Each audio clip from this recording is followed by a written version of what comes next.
بسم الله الرحمن الرحيم. إذا وقعت الواقعة ليس لوقعتها كاذبة خافضة رافعة. إذا رجت الأرض رجا وبست الجبال بسا فكانت هباء منبثا وكنتم أزواجا ثلاثة فأصحاب الميمنة ما أصحاب الميمنة وأصحاب المشأمة ما أصحاب المشأمة والسابقون السابقون أولئك المقربون في جنات النعيم. ثلة من الأولين وقليل من الآخرين على سرر موضونة متكئين عليها متقابلين. يطوف عليهم ولدان مخلدون بأكواب وأباريق وكأس من معين لا يصدعون عنها ولا ينزفون وفاكهة مما يتخيرون ولحم طير مما يشتهون وحور عين كأمثال اللؤلؤ المكنون جزاء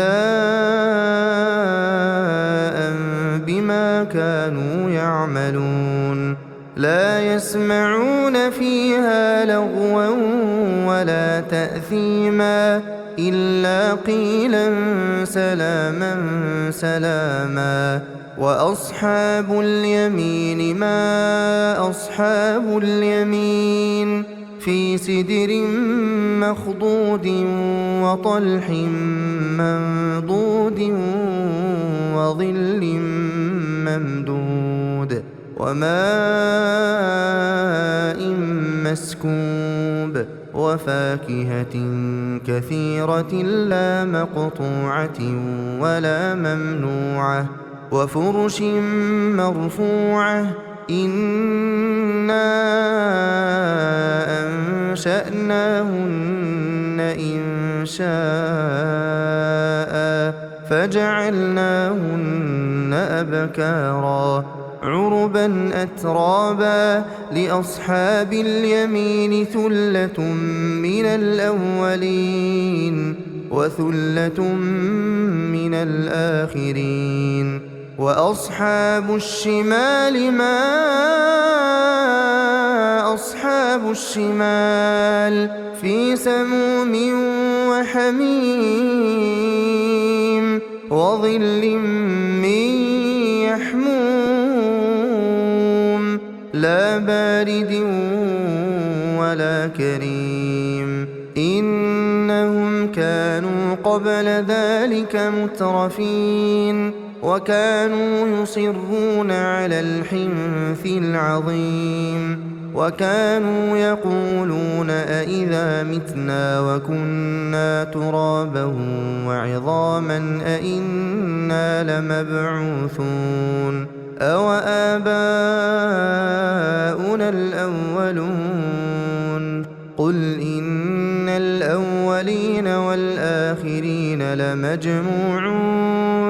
لمجموعون إلى ميقات يوم معلوم. ثم إنكم أيها الضالون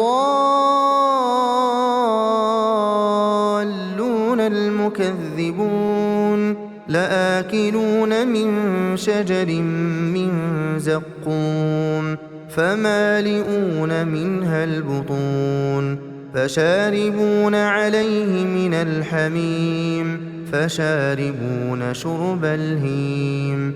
هذا نزلهم يوم الدين نحن خلقناكم فلولا تصدقون. أفرأيتم ما تمنون أأنتم تخلقونه أم نحن الخالقون نحن قدرنا بينكم الموت وما نحن بمسبوقين على أن نبدل أمثالكم وننشئكم فيما لا تعلمون ولقد علمتم النشأة الأولى فلولا تذكرون أفرأيتم ما تحرثون أأنتم تزرعونه أم نحن الزارعون لو نشاء لجعلناه حطاما فظلتم تفكهون إنا لمغرمون بل نحن محرومون أفرأيتم الماء الذي تشربون أأنتم أنزلتموه من المزن أم نحن المنزلون لو نشاء جعلناه أجاجا فلولا تشكرون أفرأيتم النار التي تورون أأنتم أنشأتم شجرتها أم نحن المنشئون نحن جعلناها تذكرة ومتاعا للمقوين فسبح باسم ربك العظيم فلا أقسم بمواقع النجوم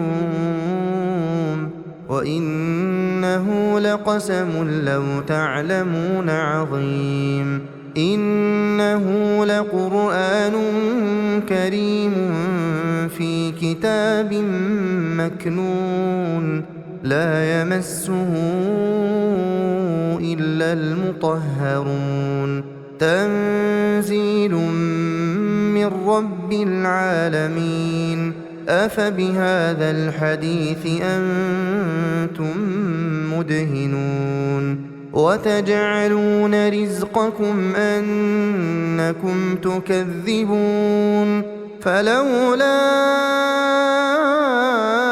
إذا بلغت الحلقوم وأنتم حينئذ تنظرون ونحن أقرب إليه منكم ولكن لا تبصرون فلولا إن كنتم غير مدينين ترجعونها إن كنتم صادقين فأما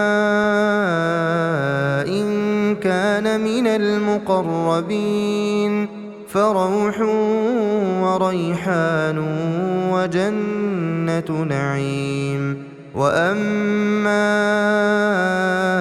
إن كان من أصحاب اليمين فسلام لك من أصحاب اليمين وأما إن كان من المكذبين الضالين فنزل من حميم وتصلية جحيم إن هذا لهو حق اليقين فسبح باسم ربك العظيم.